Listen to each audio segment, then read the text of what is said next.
salam sejahtera. Yang terhormat Kepala SMP Negeri 3 Paguyangan, yang saya hormati Bapak dan Ibu guru serta karyawan dan staf tata usaha, dan yang saya cintai anak-anak SMP Negeri 3 Paguyangan. Terima kasih atas kehadiran Bapak Ibu dalam acara seminar tentang diseminasi budaya positif yang akan disampaikan oleh Ibu Wiki Widi Astuti, CGP Angkatan 11 Kabupaten Brebes. Acara pada siang hari ini dengan pembukaan basmalah bersama-sama. Bismillahirrahmanirrahim. Semoga acara hari ini berjalan dengan lancar tanpa kurang apapun. Amin. Baiklah, untuk menyingkat waktu, saya panggil pemateri kita yaitu Bu Wiki Widi Astuti dengan modulnya yaitu diseminasi budaya positif. Silakan Bu Wiki Widi Astuti.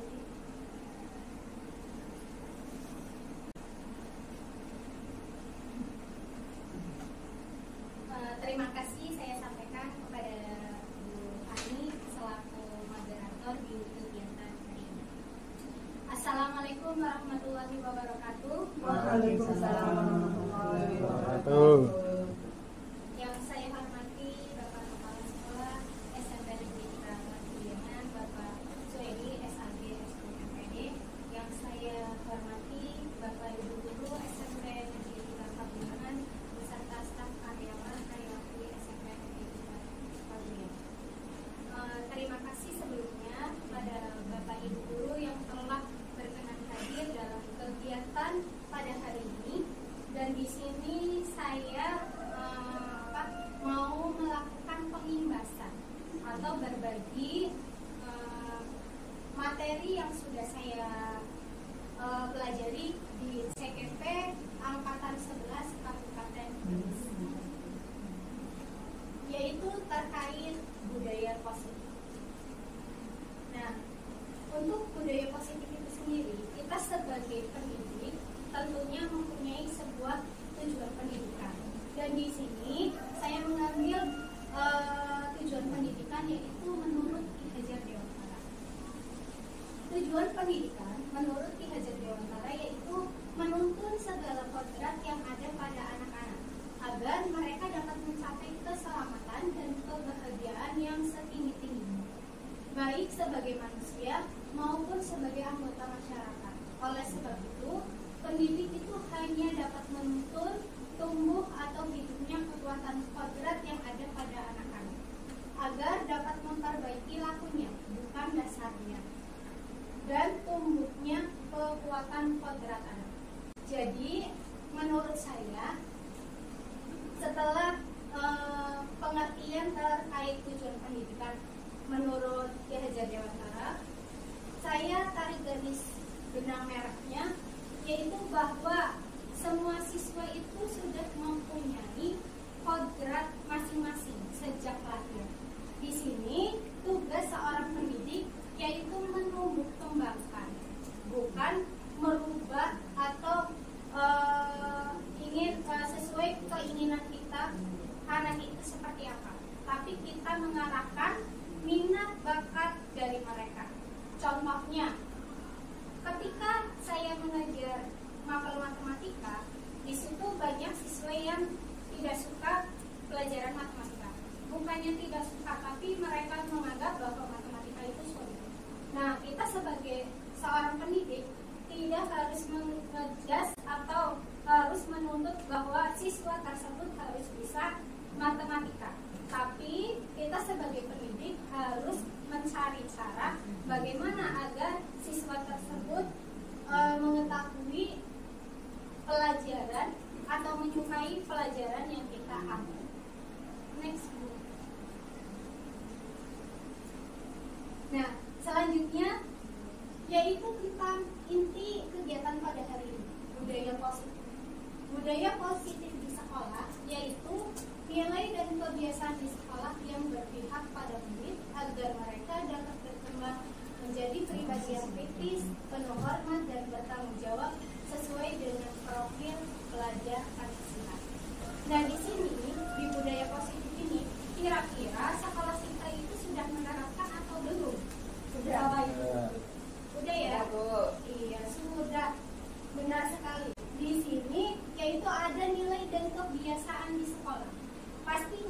setiap sekolah itu mempunyai kebiasaan-kebiasaan yang menumbuh kembangkan budaya positif pada siswa. Contohnya, pas waktu siswa berangkat sekolah dan bapak ibu guru itu menyambutnya di gerbang. Terus kebiasaan yang sering dilakukan juga yaitu sholat duha berjamaah. Udah kita lakukan pas waktu hari Rabu dan Sabtu. Nah, terus untuk sholat duhur berjamaah itu setiap hari kita lakukan, kecuali di hari Minggu. Betul sekali. Nah, di sini beberapa konsep utama budaya positif itu ada 7 poin. Yang pertama, perubahan paradigma belajar. Yang kedua, disiplin positif. Yang ketiga, kebutuhan dasar manusia. Yang keempat, motivasi perilaku manusia. Yang kelima, restitusi atau posisi kontrol guru. Yang keenam, keyakinan kelas. Dan yang ketujuh, segitiga restitusi. Next. Nah, untuk yang pertama, perubahan paradigma belajar. Dalam membangun budaya positif, sekolah dapat menyediakan lingkungan yang positif, aman, dan nyaman agar siswa mampu berpikir, bertindak, dan mencipta dengan merdeka, mandiri, dan bertanggung jawab. Nah, kira-kira kita sebagai pendidik melakukan perubahan paradigma belajarnya itu seperti apa, Bapak Ibu? Kalau misalkan dilihat dari pengertiannya, dalam membangun budaya positif, sekolah dapat menyediakan lingkungan yang positif, aman, dan nyaman agar siswa mampu berpikir, bertindak, dan mencipta dengan merdeka, mandiri, dan bertanggung jawab. Perubahan paradigma belajar. Ada yang mau jawab apa? Orang itu gerbang depan ditutup saat Pelajaran. kegiatan pembelajaran supaya itu menghindari anak yang keluar menggunakan sepeda motor atau membolos itu mungkin salah satu supaya anak merasa aman kali ya, Bu ya. Nyaman juga. Iya. Ya, salah satunya itu ya. Sekolah membuat tata tertib. Sekolah membuat tata tertib. Ya. Sekolah membuat tata tertib biar siswa itu merasa aman, nyaman pada lingkungan sekolah. Ya.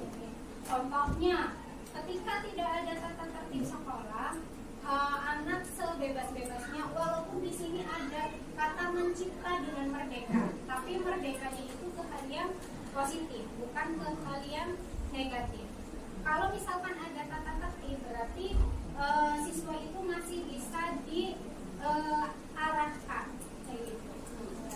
Nah, itu perubahan paradigma belajar. Nah, terus yang selanjutnya terkait disiplin positif. Apa makna disiplin positif? Atau apa makna dari disiplin? Next dulu. Nah, disiplin ini berasal dari bahasa Latin disciplina, yang artinya belajar. Makna asal dari kata ini berkonotasi dengan disiplin diri dari murid-murid Socrates dan Plato, yaitu diambil dari para ilmuwan. Disiplin diri membuat orang menggali potensinya menuju sebuah tujuan apa yang dia harapkan. Nah, disiplin adalah kemampuan memerintah itu sendiri dalam mengontrol dan menguasai diri untuk memilih tindakan yang mengacu pada nilai-nilai yang kita hargai dengan penuh tanggung jawab tanpa terperintahnya orang lain.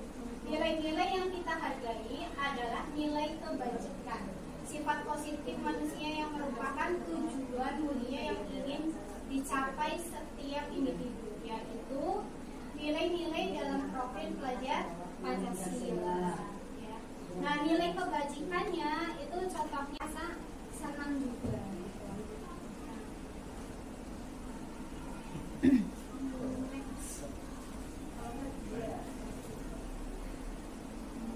sekarang posisi kontrol guru.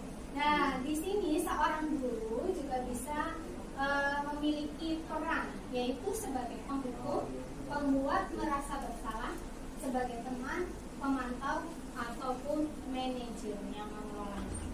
Nah, untuk posisi kontrol guru, ini semuanya saling berkaitan, Pak Guru. Nah, di sekolah pun semuanya itu ada penghukum. Ketika siswa telat berangkat ke sekolah, apakah guru berhak langsung menghukum siswa? Gimana, Pak? Misal nih, ada siswa yang telat masuk, teman, sebagai teman. Nah, seperti tadi ditanyakan dulu permasalahannya, barangkali kita sebagai guru juga mempunyai solusi. Nah, pemantau juga ya, berarti kita mengamati permasalahan yang ada pada siswa. Nah, terus manajer, kita kita berarti mengelolanya. Jadi bisa dari permasalahan siswa tersebut kita bisa mengambil sebuah tindakan. Itu posisi guru sebagai seorang manajer. Next guru. Nah, terus untuk keyakinan kelas nih, Pak. Dalam suatu pembelajaran di kelas tadi masih kaitannya dengan biar lingkungan sekolah yang aman, nyaman, itu biasanya guru juga menanyakan keyakinan kelas. Tanyakan dulu Bu. Harusnya ditanyakan dulu alasannya. Iya, berarti kalau misalkan ada siswa yang telat, itu harus ditanyakan dulu alasannya apa. Tidak boleh kita langsung menghukum siswa karena dia terlambat. Barangkali di rumah ada masalah dengan orang tuanya, ataupun di jalan ada hambatan, kayak gitu, kita harus menanyakan dulu situasi yang terjadi pada siswa. Terus untuk membuat merasa bersalah, nah itu ketika siswa telat, berarti kita sebagai seorang guru juga menyadarkan siswa kenapa kamu bisa telat dan bagaimana konsekuensinya. Nah, itu nanti siswa bisa mengarahkan sendiri dari kata tertib. Nah, terusnya siswa menjadi punya tanggung jawab gitu. Terus juga ada rasa mandiri terhadap siswa karena terciptanya yang namanya disiplin positif. Next. Nah, terus selanjutnya yaitu kebutuhan dasar manusia. Setiap manusia itu mempunyai kebutuhan yang berbeda-beda. Nah, di sini ada 5 dasar, yaitu secara objektif sama psikologis. Kalau objektif survival, yaitu bertahan hidup. Nah, ketika kita ingin ketika kita lapar, pastinya kita akan makan. Nggak akan kita ketika lapar kita akan minum. Kayak gitu ya, secara otomatis itu siswa juga akan melakukan kebutuhan dasarnya, yaitu 1, bertahan hidup. Dan untuk yang psikologisnya yaitu ada 4, yaitu terkait penguasaan, kebebasan, kesenangan, cinta kasih atau diterima. Jadi di sekolah biasanya ada nih siswa yang apa-apa itu ngadu ke gurunya. Nah, itu termasuk ke kebutuhan dasar manusia, yaitu psikologis, karena butuhnya rasa kasih sayang, karena ini diperhatikan gitu. Nah, sebagai seorang guru kita harus mewadahi hal tersebut. Kesenangan pun sama. Ketika siswa bisa menjawab, kita memberikan apresiasi kepada siswa, otomatis siswa akan praktekkan atau terapkan di kelas saya. Kebetulan saya sebagai sebagai wali kelas. Jadi setiap semester awal itu saya membuat yang namanya keyakinan kelas. Nah, tadi bagaimana caranya, langkah-langkahnya? Berarti kita mengarahkan dulu atau memberi pemahaman kepada siswa terkait apa itu keyakinan kelas. Karena ada keyakinan kelas, ada kesepakatan kelas. Nah, kesepakatan kelas sama keyakinan kelas itu berbeda, nih Pak Bu. Kalau kesepakatan itu lebih ke peraturannya, kayak gitu. Tapi kalau keyakinan itu lebih ke sikapnya atau perilakunya. Nah, dari keyakinan kelas tersebut setelah diberi pemahaman, pengarahan, baru kita membuat yang namanya satu larangan biasanya. Apa sih? Sama dari siswa-siswi itu kita kelompokkan menjadi satu kayak gitu. Nah, setelah adanya suatu kata-kata yang keluar dari siswa, kita sepakati apakah keyakinan kelas tersebut bisa ditetapkan di kelas atau tidak. Nah, kalau misalkan semuanya sepakat, maka kita tindak lanjuti untuk membuat suatu keyakinan kelas. Next. Nah, terus selanjutnya terkait segitiga restitusi. Nah, segitiga restitusi ini ada 3, yaitu menstabilkan identitas, terus validasi tindakan yang salah, dan menanyakan keyakinan. Nah, menstabilkan identitas, setiap orang pasti pernah melakukan Hukuman atau konsekuensi? Itu 3 pilihannya. Berbeda itu. Iya. Konsekuensi, hukuman, atau sanksi. Iya. Kalau membersihkan toilet itu harusnya itu bukan hukumannya, tapi karena tidak ada hubungannya, ya. Ini ya maksudnya ke hukuman jadinya. Betul sekali. Itu masuknya ke hukuman, bukan sanksi atau konsekuensi, karena tidak ada hubungannya. Siswa melanggar, ibaratnya melanggar tidak memakai sepatu warna hitam, tapi kok diberi tugasnya itu membersihkan toilet, apakah ada kaitannya dengan sepatu kayak gitu. Nah, untuk konsekuensi atau sanksi itu berarti ketika siswa itu merasa dirinya itu bersalah. Nah, terus keyakinan kelasnya apa ketika kita melanggar tersebut kayak gitu. Itu perlu misalkan siswa, tata tertib kita harusnya memakai sepatu warna hitam, tapi anak itu memakai warna putih kayak gitu ya, hitam putih. Nah, itu seorang guru langsung mengejar. Kalau misalkan sepatunya harusnya warna hitam terus warna putih, kamu harus membersihkan toilet. Itu menurut Bapak Ibu hukuman atau sanksi? Hukuman atau sanksi atau konsekuensi? Kalau misalkan ada sebuah tata tertib nih, saya jadi bertanya balik dulu. Ya, misalkan ada sebuah tata tertib atau peraturan sekolah, di mana siswa itu mewajibkan, gimana peraturan tersebut mewajibkan siswa itu menggunakan sepatu berwarna hitam. Melakukan suatu kesalahan. Kamu bukan satu-satunya yang pernah melakukan kesalahan ini. Itu contoh kata-kata kita sebagai seorang guru kepada siswa ketika siswa tersebut mempunyai atau memiliki permasalahan. Terus untuk menanyakan keyakinan, untuk validasi tindakan yang salah, adakah cara yang lebih efektif untuk mendapatkan apa yang kamu butuhkan? Terus kamu tentu punya alasan mengapa kamu melakukan itu. Nah, terus untuk menanyakan keyakinannya, kamu ingin menjadi orang yang seperti apa? Itu contohnya, salah satu contohnya ini. Terus nilai-nilai apa yang telah kita sepakati? Itu contohnya. Nah, di sini saya ambil contoh, misal ada seorang siswa, pas waktu di jam pelajaran mereka keluar masuk yang dilarang suatu kesalahan. Jadi kita bukan satu-satunya yang pernah melakukan kita kesalahan, mencari kata-kata negatif, dilarang kita sebagai seorang guru kepada siswa kita siswa tersebut memiliki atau memiliki permasalahan jajar.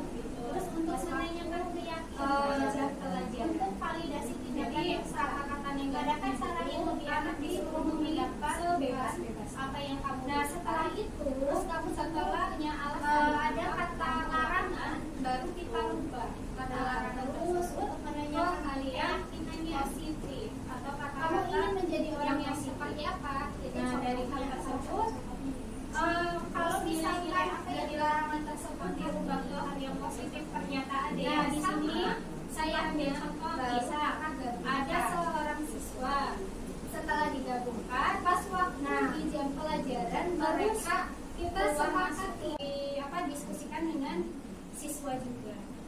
Intinya kita membuat konsekuensi atau sanksi itu yang selaras dengan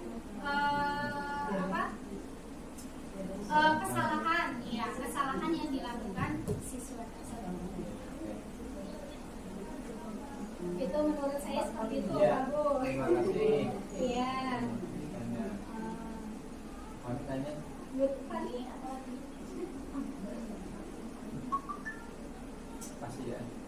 Ya, contoh budaya positif yang bisa diterapkan di sekolah kita yang sudah ada ditambahkan itu apa itu?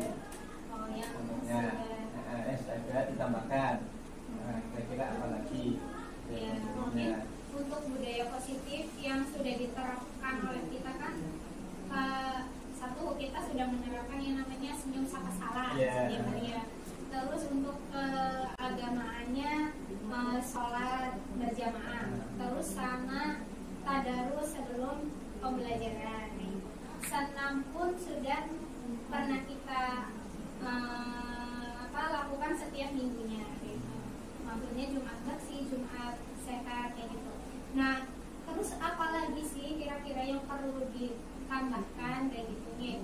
Nah, menurut saya satu budaya positif di sini untuk minat baca gitu. Untuk minat baca siswa, numerasi sama literasinya itu juga masih kurang kayak gitu. Nah, saya juga di kelas sudah memberi arahan kepada siswa untuk membuat yang namanya pojok baca, tapi belum dilaksanakan. Mungkin itu masih dalam tahap perencanaan. Nah, dari hal tersebut saya juga ingin yang namanya menerapkan pojok baca itu bukan hanya di kelas Pak Bu, tapi di setiap sudut yang Bapak Kepala Sekolah juga sudah sampaikan ingin seperti itu, tapi belum terrealisasikan. Terima kasih Bu ya. Syukur-syukur ada dana, nanti di sini ada kata-kata seperti yang di SD itu kan biasanya ada ya, memberikan anak itu biasanya semangat dengan sebuah kata-kata tulisan yang terpampang di depan ruangan kayak tangga itu kan biasanya ada di sana. Nah iya, itu juga menurut saya hal yang sepele tapi bisa membuat daya tarik siswa. Contohnya mading kita saja Pak Bu. Itu mading kita pas waktu awal-awal itu jalan, anak itu sering mengunjungi di mading. Itu saya sering mengamati papan mading. Entah itu siswa-siswi membaca, oh ternyata ada pantun kayak gini menarik. Terus ada juga dari tampilannya yang menarik. Jadi membuat siswa itu ada minat bacanya. Nah itu salah satu PR kita juga untuk meningkatkan numerasi sama literasi siswa. Itu juga termasuk ke budaya positif. Jadi kalau di sekolah kita itu kan tadi budaya positif itu termasuk salam, saling sapa, kemudian pembiasaan. Harusnya gimana? Seharusnya tidak. Tapi sekarang masih banyak, jadi tipsnya mungkin nanti Seperti supaya apa? bisa dari penghukum itu bisa menjadi seperti manajer. Nah, iya. Berarti tingkatan posisi kontrol guru itu paling tingginya tadi manajer. Seharusnya sih tidak ada yang namanya menghukum siswa. Satu, kalau misalkan kita menghukum siswa yang tadi kamu harus membersihkan toilet. Biasanya itu anak dalam benaknya itu selalu teringat gitu. Saya pernah dihukum loh sama bapak ibu guru itu. Saya pernah disuruh loh melakukan ini kayak gitu. Itu selalu teringat dalam benak siswa, dan itu bisa satu, mohon maaf, mematahkan satu sel dari Mungkin belum begitu paham ya cara artinya kita bagaimana untuk membedakan antara tadi yang disampaikan oleh Ibu antara sanksi, konsekuensi dan hukuman. Itu Bu. ya. Kalau misalkan tadi hukuman contohnya siswa melakukan sesuatu, kesalahan sesuatu, tapi kita memberikan tugasnya itu tidak sesuai dengan kesalahan siswa tersebut. Tapi kalau sanksi atau konsekuensi itu biasanya siswa langsung, oh saya melakukan sesuatu kesalahan, berarti saya harus begini. Nah, itu konsekuensi atau sanksi itu timbul dari rasa bersalah siswa itu sendiri. Jadi guru tidak boleh kamu harus seperti ini setelah melakukan kesalahan, itu tidak boleh. Tapi kalau konsekuensi atau sanksi itu timbul dari siswa itu sendiri Bu. Contohnya siswa datang terlambat. Jadi maaf Bu, saya datang terlambat. Saya mau membersihkan ini misalkan. Walaupun tidak ada kaitannya, tapi itu timbul dari siswa itu sendiri karena dia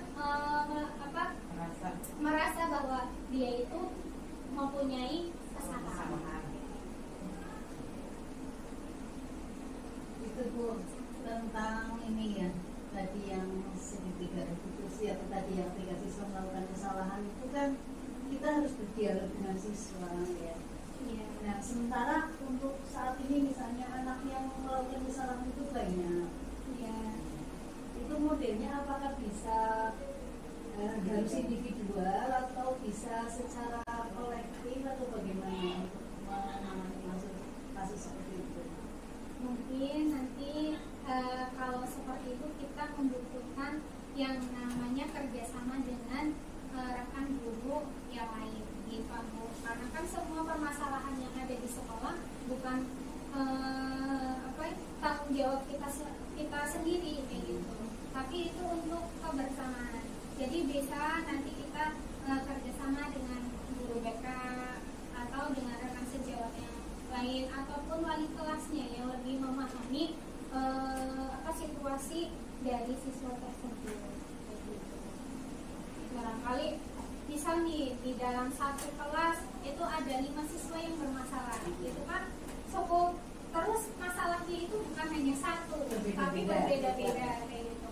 Nah dari hal tersebut itu kita perlu yang namanya sebuah rekan kerja atau rekan sejawat untuk menangani hal tersebut.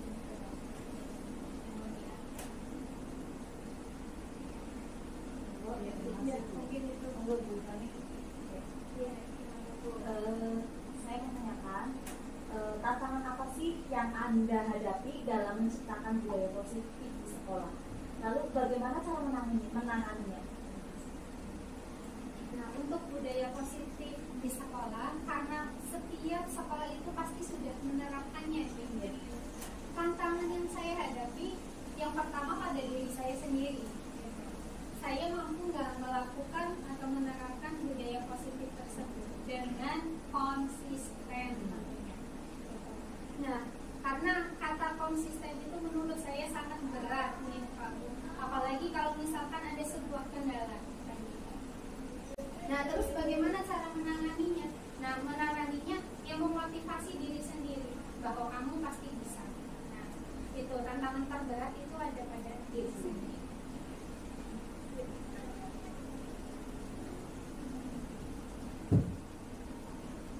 Cukup.